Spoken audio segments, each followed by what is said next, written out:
Hi guys, welcome to Open the Vaults. Today is all about LVO chit chat, and I am joined by another player from across the pond who absolutely decimates most tournaments that he goes to and regularly podiums. The other brown brother. It's Nick. How's it going, Manny? What's up, guys? How you doing, bro? It's awesome to have you on again, man.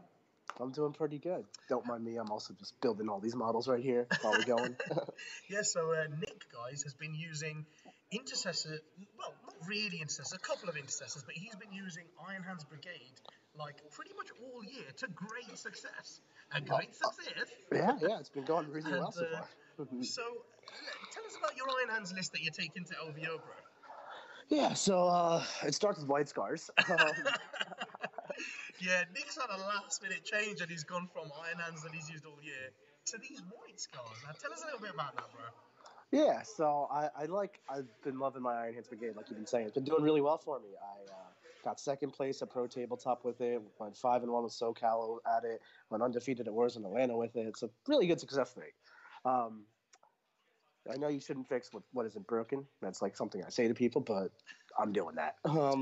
Basically, between the way the meta has gone with Imperial Fists being very fisty, they just kind of outshoot Iron Hands, I find, which sucks. And then Possessed is really tough for Iron Hands. It's not like unwinnable, but it's not easy at all.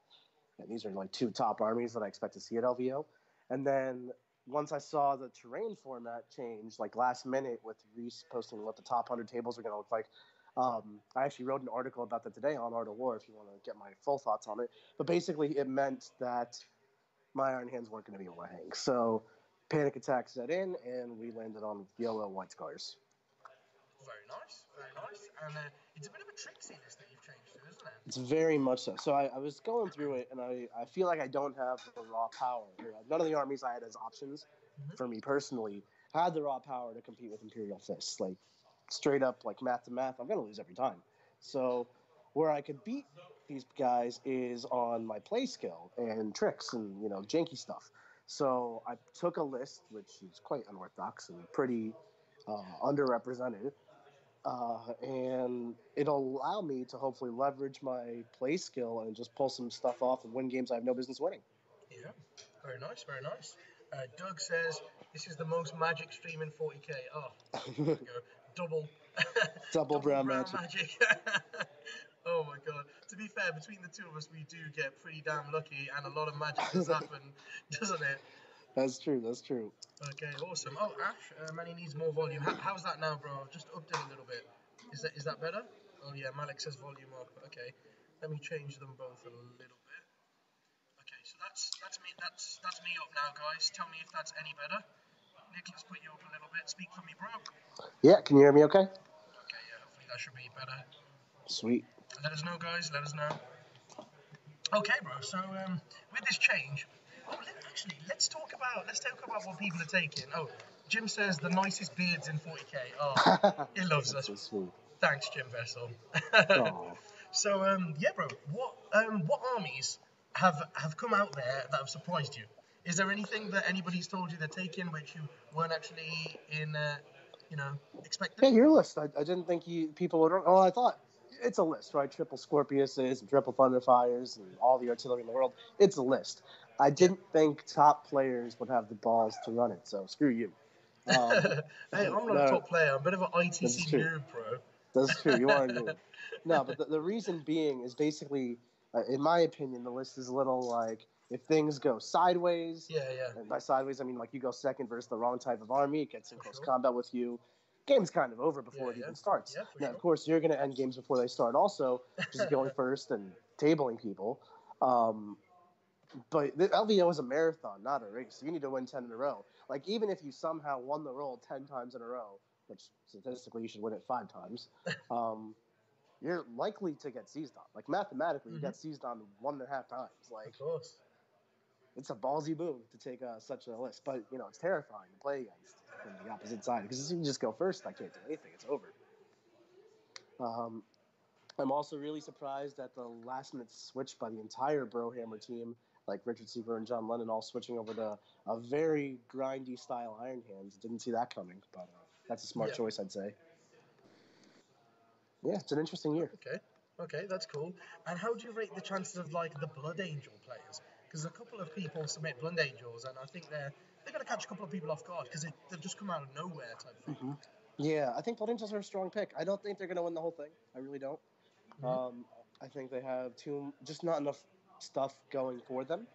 But they're definitely going to go probably 4-2-5-1 at the worst. And then a good player with Blood Angels gets the right run, can definitely make top 8. But I just don't think they have the consistency to go 10-0. Yeah, it's a bit tricky. It's a bit trickier, isn't it? Like you only have to fail one charge here or there, and the whole game can. When you've only got like double sanguinary guard squad, and you fail one charge, that's half your army pretty much, half your hitting power that can just disappear. Yeah, And it can cost you. It can cost you a lot. It's not a very forgiving army. No. Yeah. And some armies can legitimately just deal with it. Like I still don't know how Blood Angels deal with Tau at all. Like so many drones, Overwatch over and over. It's devastating. That's another thing. Do we think we're going to see much Tau? I mean, even Siegler switched over to Iron Hands, right? No, honestly, I really don't. So Brian Pullen is still rocking the Tau train. So you can't sleep on Tau. He's a very good player. But generally speaking, there aren't too many other top players that stuck with it. Yeah, that's true, man. Oh, Malik says, did Vic and I miss the invite? Oh my God, 4 brown people on the same. I mean, that would just be a bit mental. It's too much. Maybe we could try a 3-way or at the LVO. Maybe like all 3 of us, me, you, and Malik. What do you say, Nick? Could go on. Let's do it. Let's do it. From there. That'd be pretty cool. Talk about like first rounds or something. That'd be awesome. So, bro, what do you think the top 8's going to look like? What players or builds do you think are going to make the top 8? And how many Marine builds do you think there's going to be up there? I think there will be 5 Marine builds. 5 Solid Marine builds. 5. Do you think maybe 4, be 5 but I think it'll be 5. Or? There'll be a couple of the same, couple of different. I expect there to be, let's say, 1 Raven Guard, 1 White Scar. Probably 1 Iron Hand, 1 to 2 Iron Hands, and 1 to 2 Fists. So it'll be 3 total between those 2 factions. Nice. 2 of one of the other. Nice. Okay. And then what do you think the rest of it looks like? What would be the other 3? If you had to pick, what's the other 3? I think there's going to be 1, maybe 2 Chaos lists, but I don't think they'll actually look the same. I think you might see something aside from Possessed Bomb doing well. I don't know what it is. But like Justin Curtis always does well, and he runs like Morty and stuff. So who knows what you could find. What would be the last one? What would be the last of Probably Eldar. Definitely some Eldar. Yes, Eldar. There could be a Warlock Council, right? Yeah, Seer Council or Sean Nathan's weird stuff. I like Sean has never not top 8 at LVO, so it's not smart to bet against him. But okay, it's who knows? Yeah, see, I would have thought that he would be running something like the Warlock Enclave. Enclave. Sean doesn't like the Psychic Mix, so it's just okay. Does he not agree with him? He just doesn't agree. He'll take it, but he doesn't even run like Quicken when he runs Eldar. Sometimes he does lists without like Warlocks or Spirit Seers. He's a weird guy. It's just to have that thing where he doesn't roll the dice to screw himself over. Yeah. That's fair. And if you had a pick then, bro, who do you think will win the LVO this year? Aside from yours truly? Besides yourself, bro. Besides yourself. It's a tough call. I think Richard Siegler is definitely the man to beat, I'd say. Like, maybe not because he switched off the Tau, but he definitely understands the game at a level that's super high. Yeah. And he's almost like robotic in how he thinks about the game, where there's like no emotion. It's just, this is what I should do. Of course. It's pretty cool. So I think he's got... I've never seen him play Iron Hands, so that'll be interesting, but it's not rocket science, let me tell you that. So I think he'll be all right. Awesome. Yeah, if I had to pick someone, I think it'd be Siegler. Nice. Okay, he's also got me 2 times in a row with tournaments, so... Yeah, for sure. I think he's... I think he may struggle a little bit for the thing that you were saying, like the Iron Hands on those boards. I think maybe it's going to be quite... he's got 3 Chaplain Dreads or 2 Chaplain Dreads? He's got 3, but he's got a much grindier list. He's like got... it's like a horde of dudes, like 40 Intercessors, 9 Eliminators, a Leviathan, and 3 Chaplain Dreads. It's just beef. No, yeah, for sure. I just think maybe the triple Chappie Dreads and the Leviathan might find it hard maneuvering around those hills. Oh, for sure. I don't think he cares at all about doing damage. I think his entire strategy is just holding Hold one, board. taking secondaries. Yeah, I could see that. He doesn't give, like, he didn't even take Just a hold the Thunderfire. board. He doesn't even care if he kills a unit turn 1. He's just saying, I don't give a shit. I'm just gonna Oh, is he stand not here. even got a Thunderfire? He's gone. Oh, that's interesting. This is what I'm saying. He's robotic. He's not playing those units you're supposed to play. That's he's very just, interesting. Very interesting. He's like very calculated 40k, and it makes total sense if you think about it a lot. But it's very counterintuitive. Yeah, because I just thought, as Marines, if you take that Thunderfire, even if it's just one, it stops people doing things like engineers. It just takes the option off. That's why I have like a Thunderfire. Yeah. Eventually, I'll chip away your engineers. And I think that's maybe one thing you'll struggle with like Leviathan having to maneuver around those hills and the Chappie Dreads, maybe getting to those backfield units that people have just engineered with. They could sit there and get some points, even though he's holding the middle of the board. So I think it would have been cool if he had a Thunderfire in his list. Yeah, I think he wanted no dead weight versus fists. As part of it. Yeah. So understandable. No dead weight versus fists. Yeah. Well, how many fists do you think there are even going to be there? Because I didn't think very many US players favored fists. So actually, funny enough, there were 2 testing sessions that I went to in the past 2-3 weeks with top US players. The first was just a private one at Nick Rose's house, and the second one was a charity hammer. For those of you who didn't catch that. Mm-hmm. And at both events, we were all at least testing fists. Like, Rose was playing fists, Eagle was playing fists, John Lennon was playing fists. There's fists everywhere. And they kept beating everything. And the problem that we all kind of collectively came to the conclusion was that if you run into a fist mirror, there's no play to it. You're going first, you win. You're going second, you're losing. Mm-hmm. And we didn't collectively all agree not to play fists. Like, that wasn't like a pact we all said. But we all game theored ourselves out of it, where it's like, if everyone's bringing fists, I can't just go first over and over and over. Yeah, of course. And you didn't get the memo, apparently, and you just said, fuck it, I'm going to bring fists. Yeah, so I kind of went down the route of, I probably can go first 9 times. I probably can go first. I'm checking your dice. They're loaded. There's no way. You know it. That's why at the ETC, I have to use those dice that I've collected over the years with one French dice, one German dice, one Polish dice, because people don't believe my rolling.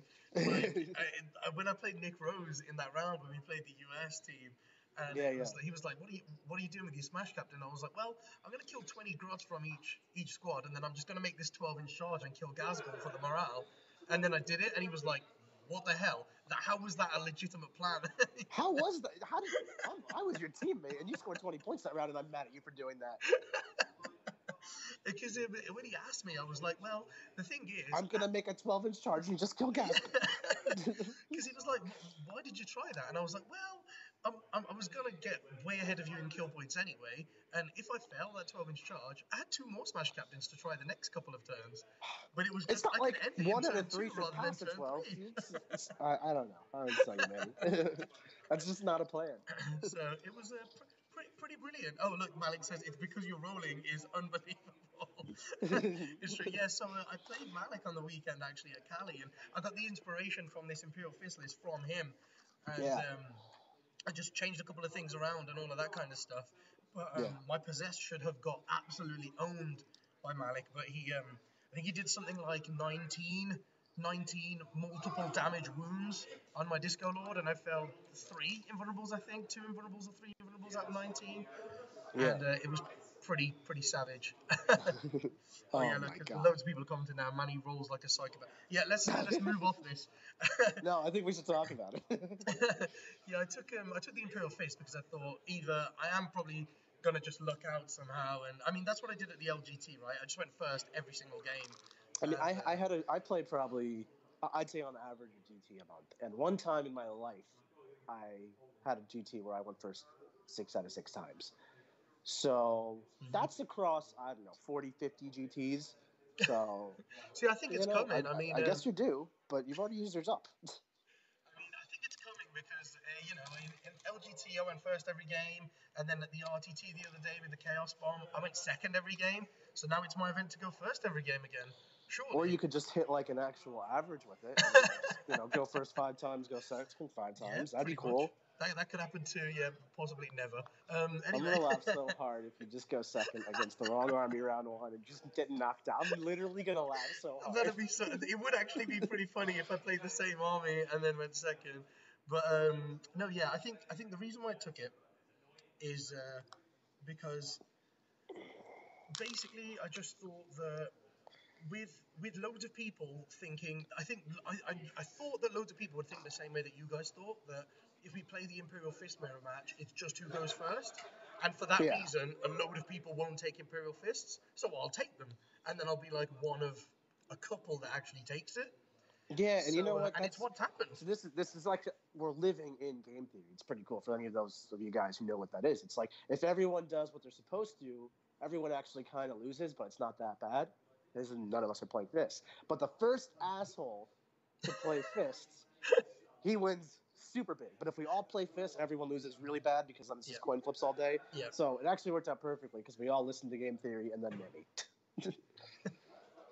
Yeah, that's it, man. So I think so you're in the driver's seat right now, except your list is still it's like too top heavy for my taste. Like I would have got a little less artillery and a little bit more like things in my army, but that's I was trying it. I was putting 3 units of eliminators in instead of the 3 quad mortars, but I decided that I didn't really like it, and I had no combat threat in the army. Yeah. I just had four extra even then, instances. I think so. Eliminators or quad mortars, either way, it's going to be not combat. So I think I would have put like Chaplain Dreads or even Assault Sense, something for combat. The way that it worked was I actually had eliminators, guys. I had 3 units of eliminators and 4 extra intercessors in one of my squads to make it a 9-man squad. I then got a yellow card because my formatting wasn't correct on my list, so I was told to change my list, and I made a little swap, and because I didn't really like those eliminators. Dan forced me to take them. He was like, it gives you some options and all of that kind of stuff. You never listened to Dan. What is this? Yeah, exactly. You should know better. So he gave me it was like 3 units of eliminators and 4 intercessors, and that gives me like 13 shots. I was like, well, if I drop those 13 shots, if I drop the eliminators and then I drop those 4 intercessors that are extra, I then end up getting 3 quad mortars, which is another 12 D3 shots, and I think that's completely savage. And then on top of they're basically Thunderfire cannons, exactly. Right? Those quad mortars, yeah. Exactly. On top of that, it let me upgrade my Chaplain to a guy with a jump pack, so I can take a 4 damage Smashling if I want to. Yeah. And then also it gave my Captain a jump pack, a Storm Shield, and the Teeth of Terror. So I do have 2 combat threats there to counterpunch people, and they're ones that people can't kill by targeting before I get the chance to counteract them. So I thought that was a little nicer than 9 eliminators. 9 eliminators or 3 quad mortars with a crap ton more shots and 2 combat characters. And I went with the second one. Now, you don't think, this is just a question for you, you don't think you're too all in on this? So like those eliminators let you actually threaten characters and of course. give your list another thing, especially with those extra intercessors. You could use a 3 CP strat to, stalker rifle people. That's just gone as an option for you. Now characters are going to live. Now, of course, you're way more potent with your indirect fire and shooting, but is the option there just not worth it to you? Yeah, so there were a couple of things that I started with which were a bit weird, and it was a bit like I was losing a lot of firepower though. So those quad mortars were gone, and I lost all my combat characters, and it was like 1 impulsor and then the 9 eliminators. And, of course, whatever I've got already. And the plan was I could drop 3 orbital bombardments and maybe hit a character with 1 or 2 of them. God. And then hit them with 9 eliminators as well. And it doesn't matter what character that is. He's gone. There's going to be a crater where a character was. But then I decided it's probably a lot more valuable if there's 1 character on the board and 1,900 points around him disappear. Yeah, probably. So I went with that option. I'm not sure how well it's actually going to work. Maybe I'll miss them. Maybe I'll be like, oh man, I wish I had these eliminators. But to me, it was things like, for example, like the Possessed. If I roll a little unlucky and I don't kill, like the Master of Possession say, he just heals D3 wounds by wounding some Possessed, and then I'm back to square 1, and they can kill my eliminators. Or if I try to shoot, say, a Sorcerer who's got warp time, they could auto-pass the last save that's going to kill him because they're word bearers. Then they have a free reroll of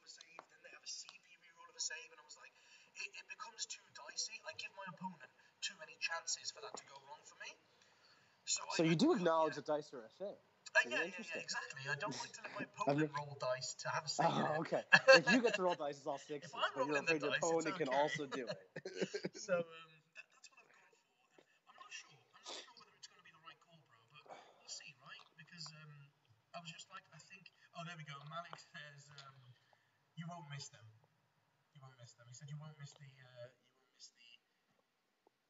What are they called? The eliminators. Because Malik's been using this list longer than me. Malik's been actually practicing with this list. I've just jumped over last minute and put some infantry in.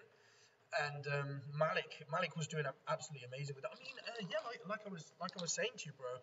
Malik took this list and he pretty much would have decimated my possess bomb if the Lord Discordant have, even if he rolled lucky, if he would have just rolled slightly lucky. I mean, to be fair, I failed 2 saves out of 19, but if he fails 4 out of 19, he's dead because it's all 3 damage. So even 4 out of 19 would have been insanely lucky. So even rolling insanely lucky, he should have died, and that should have let Malik's artillery open up on the plague burst crawlers that actually tied him next turn, and then he would have had an extra turn where he would have got to shoot the possessed, and it would have been over. And that was with he had 2 impulsors in there, a chaplain dread in there, and he only had 7 pieces of artillery. Now I have an extra whirlwind Scorpius and 2 extra quad mortars. It's a lot more. So I don't think that the not being able to shoot characters is going to hurt as much as maybe we think. But I hear you. I'm just thinking like maybe there's a game. I've said it before. I've said it to you. Like just something gets in combat with you turn 1. And of course. Your artillery's turned off, or they get a wrap off, and it doesn't matter how much artillery you have. Yeah, exactly. I think that there's always a bad matchup for every army, right? And also dice can happen, right? If I fail to kill a character or something because they've rolled insanely lucky, they could get into my artillery. And I think what I'm going to do is kind of balance the way I split. For example, maybe put my chapter master on one side of the board, on his own. Yeah. And then have, say, the chaplain and the master of the forge on the other side. So you even if I get to half your artillery, you still have half your artillery. Yeah, that's the thing. I mean, I could do something weird like put the chaplain with the Eye of Hypnoth in one corner with 3 relic whirlwinds, and then have the tech marine. That's the wrong way around. Sorry, if I put the chaplain with the quad mortars because they hit on 3s and the thunderfires in one corner, then I put the master of the forge to make the whirlwinds hit on 2s and the chaplain to give +1 wound on the other side of the board. Then it kind of I have 2 still very very effective fire bases. Yeah. Like only one side will get caught type thing, and hopefully I won't lose both ends. And it just gives me that if you get in, you only block half my artillery. But what do you do against the other half? Right. I hear you. No, that makes sense. I think that's the mistake that most people make when they play artillery, right? They tend to bubble in the same castle. Yeah. And then it just means that your opponent is attacking from one side, and often just through attrition, one thing gets in. But if you're on 2 sides of the board and they're trying to do the same thing on 2 halves, they're kind of doing it half-heartedly. Or if they go all over on one side, the other corner starts bubbling out then. Yeah, and then the other corner starts playing the mission, and you're okay. I'm with you. So that's my play. But of course, loads of things. Things can go wrong. I could play another fist player and go second, like we said. But I kind of took it a little bit into consideration and thought most people that play Imperial Fist take the intercessors. And they hit you with great shields. You trash that army. Yeah, I just hide from them so they can't kill the whirlwinds turn 1. And then when I shoot back, the intercessors just pop. They all just disappear. Like if I was to play Fist, I'd probably run like 3 Thunderfires, 1 Roller, and 40-50 intercessors. So you would have caught me in that one too. Yeah, exactly. So I think that's the kind of thing it's going to be. And I think the only time, I pretty much think that the only time it's going to be a complete wipeout, is it's going to be if I play Malik. Or someone who brought something insane. Yes, because I'm sure someone else has 7 artillery and 5 planes, whereas I've got 9 artillery and then like. Well, I don't know, man. You can do 17 out of 19 5-up invulns again, so we'll see. that is a thing, I guess. So, Sam says Nick looks so disinterested. I think he just hates Imperial Fist. Bro. No, I'm building in cursors. He's building in cursors for his white scars. Look at him. George says the possessed bomb will dislike splitting castles. Yeah, that was my thought exactly. I think with the the possessed Disco bomb Lord on cannot the one handle that. side, Yeah. the Disco Lord goes on one side to protect them. What will go on the other side? When they have to split like that in halves, maybe I could fire. Say the Disco Lord is coming in towards, I don't know, like for example, my Whirlwind Castle on one side. I could use the Whirlwinds to just go, okay, the Whirlwinds are going to get caught, screw them, and I could use the Whirlwinds to clear the other side of the board, and then fire the Thunderfires as well. So it's like the Disco Lord will get into the Whirlwinds, but now there's nothing in front of the Possessed from the 6 artillery on the other side of the board. Yeah. So I think there's some play into it like that, and So what do you think to kind of switch subjects? Like, who do you think's going to win LVO? What's your top predictions? Okay, so I do think there's going to be 5 or 6 Marine players. I definitely. Oh, you'll go as high as 6? I think so. I mean, they are that good, but yeah. There are other armies though. There's like Eldar, there's Chaos now. Yeah, but I think even Dark Horse Noob could do it. I think the only way it doesn't happen is if all the Marines hit the Marines. Yeah, I think that's exactly what it is. If the top Marine players hit each other on the way up, then we won't get 5 or 6 Marine players in the top 8. But if the top players don't hit each other on the way up, then I think we will get loads of Marines in the top 8. Yeah. And I think we'll have like one Chaos list and one Eldar list or something of that sort. Yeah. I think that will be the build-up of the final 8. I think it'll be something like that, and it'll be someone like Sean Naden with the Warlock Council who gets in, and then like TJ or Jim with the Possessed Bomb, or Alex Harrison, someone like that who makes it through with the Possessed Bomb. And then I think the rest of the field is going to be like Marines everywhere. Yeah. And I don't know which ones, and I don't know who's going to win. I don't know who I would pick. You got to pick somebody. To win. To be fair, my picks, top 3. So my picks would normally be like, for example, Harrison. Yeah. Because he's always a good pick. And then you. And like Sean Naden, I think. Yeah. So it'd be like you 3, but then you switch your army to White Scars. Harrison's got the Possessed Bomb, and Sean will be running Eldar. So none of you have taken the top Marines. so now I'm like, well, it's either going to be the player or a list that takes it. So I'm actually not sure. I mean, at this point, the only top player, like who's like won many majors, who's also brought the list, is you. So. Yeah, let's not tell people that. Let's just let people think I'm a noob from the UK and come over there and have friendly games with everyone. Definitely. Jolly old brown man coming in to have some fun, roll some dice. It's all 6s. It's great. Yeah, my aim is 3 and 3, right? I've got to set myself a goal, and I think 3 and 3 is pretty fair. I don't know. That's a little high for you. Possibly 2 and 4. Yeah, 2-4 sounds right. Yeah. No, I think my personal goal this year is to make top 8. I'd be very proud if I could make top 8. How about you, bro? What are your goals for this year? Yeah, I mean, my goal is to win, to be honest, but that's not an expectation. Nice. You can't just walk in there and be like, I want to win LVO. Yeah, of course. So that's like a cool thing I want to do. But I think I agree. YOLO switching to White Scars last minute, and no one really takes this army seriously. It's also got weird-ass choices in it, like Incursors and Reavers. I think if I could make top 8 with this list, not that it's a bad list, but people wouldn't expect it. If I can make top 8 with this list, I think that'd be pretty cool. Yeah, I think that would be pretty awesome because it's an out-of-the-box list. So it'd be cool if you did make top 8 with that. Now I have a dark horse, and my dark horse pick is Malik. Because no one over there in the States. No one in the States. I know Malik. Really knows Malik. But that's it. I mean, but if you're not a top player in the US that keeps track of like the UK meta, you don't really know. I mean, I don't think people really know who I am over there in the US, and not many people. The non-top players definitely don't. Yeah, exactly. Yeah. And then they don't know Malik, and I think Malik's going to come over there and he's going to catch a lot of people out. I would say even some of the top players don't know who Malik is. I'm much deeper in the UK scene because I've been on the UK team. I've been to LGT. Like most Americans that are even good, haven't done that, so they just don't know the UK scene nearly as well. Yeah, exactly. So I think Malik's going to come over there and catch people off guard. He's going to come like a storm. For sure. I think you both will. Do you have any dark horse picks? I would say John Lennon is going to go really far. Ah, nice. I don't know if you guys are familiar with him, but he's had a really successful year. Not winning much, but pretty much always placing like top 8 every event. podiums a lot. And he's just a really strong player, so I think he's going to go really far. Mm-hmm. Very nice. That's cool. I had one last question for you, bro.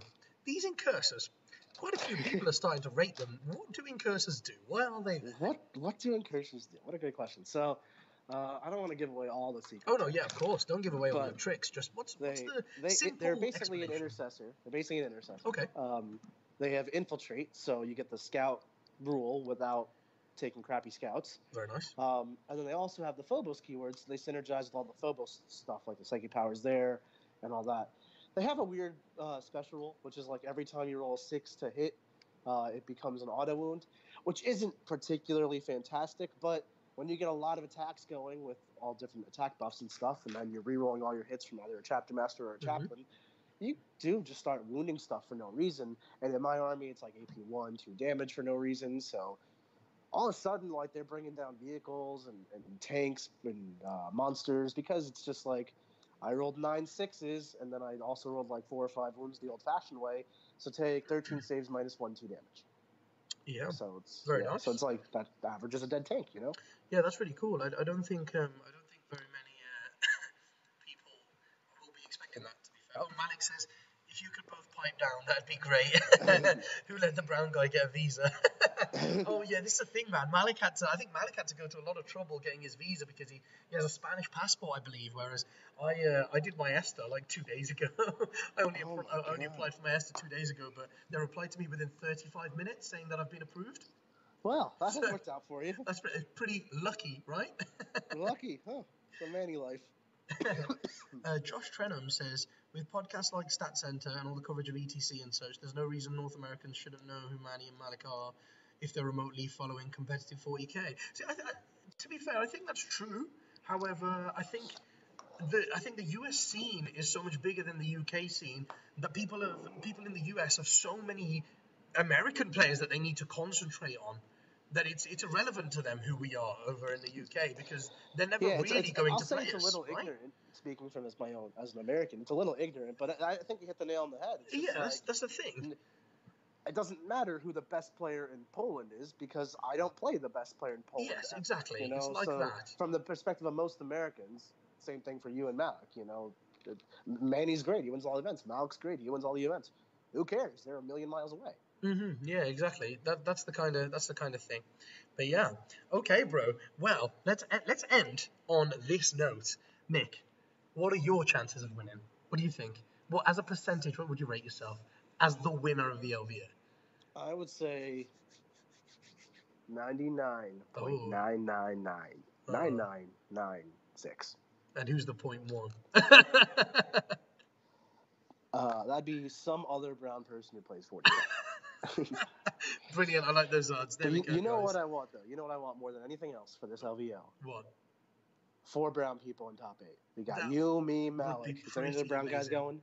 Oh, Vic's not going. Vic's not going. Otherwise, Vic would have been a good pick to make it up there. So 3 would be amazing. If we can get 3 in the top 8, you know, if there's only 3 of us there and we can get 3 in the top 8, I think that's the real goal. Pretty damn good going, that is, I think. But yeah. Okay, anyway, guys, on that note, there you go. That's our goal. We're going to get 3 brown people in the top 8. It's me, Nick, and Malik. Let's do it, boys. Thank you very much for watching, guys. Thanks, Nick, for coming on again. Thanks for having me.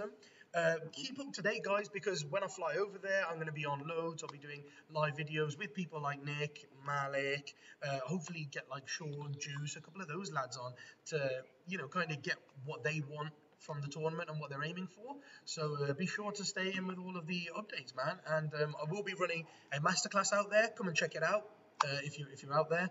And we will see you hopefully on Monday for all you elite members. Bye, guys. Bye. Dying.